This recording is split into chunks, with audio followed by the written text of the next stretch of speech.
حضرت فاطمہ الزہرا کا وصال ہے۔ حضرت فاطمہ الزہرا رضی اللہ تعالی عنہا اسلام کی نہایت عظیم اور مقدس ہستی تھی۔ آپ رسول اکرم محمد کی سب سے پیاری بیٹی تھیں اور اہل بیت میں بہت بلند مقام رکھتی تھیں۔ مسلمانوں کے دلوں میں حضرت فاطمہ کے لیے بے پناہ محبت اور عقیدت پائی جاتی ہے۔ آج ہم اس عظیم شخصیت کے وصال کے بارے میں تفصیل سے جانیں گے، جو اسلامی تاریخ کا ایک نہایت غمگین واقعہ ہے۔ جب رسول اللہ کا وصال ہوا تو یہ حضرت فاطمہ الزہرا کے لیے بہت بڑا صدمہ تھا۔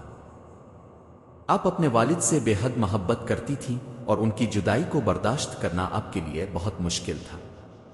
روایت میں آتا ہے کہ رسول اللہ نے اپنی زندگی کے آخری دنوں میں حضرت فاطمہ کو بتایا تھا کہ وہ سب سے پہلے اہل بیت میں ان سے ملیں گی۔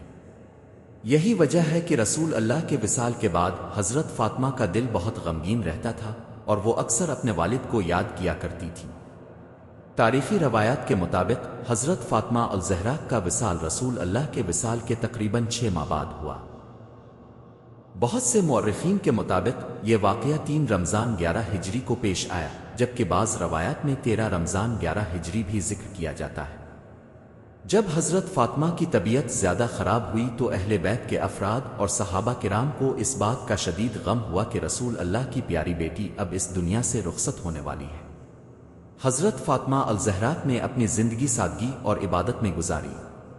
آپ کا نکاح اسلام کے عظیم صحابی حضرت علی سے ہوا تھا اور آپ کی ازدواجی زندگی محبت اور سادگی سے بھری ہوئی تھی۔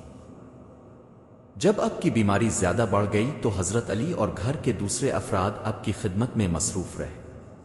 آخرکار وہ لمحہ بھی آیا جب حضرت فاطمہ الزہرا نے اس فانی دنیا کو الوداع کہا۔ حضرت فاطمہ الزہرا کے وصال کی خبر مدینہ منورہ میں پھیل گئی تو مسلمانوں کے دل غم سے بھر گئے۔ یہ وہ عظیم ہستی تھیں جو رسول اللہ کے دل کے بہت قریب تھی۔ اب کے وصال کے بعد اہل بیت اور صحابہ کرام کو بہت صدمہ پہنچا۔ اب کی نماز جنازہ سادگی کے ساتھ ادا کی گئی اور اب کو مدینہ منورہ میں دفن کیا گیا۔ حضرت فاطمہ الزہرا کی زندگی اور ان کا وصال ہمیں بہت سے سبق دیتا ہے۔ ہمیں ان سے صبر، سادگی، اللہ پر بھروسہ اور دین سے محبت کا درس ملتا ہے۔ ان کی زندگی یہ بتاتی ہے کہ ایک مسلمان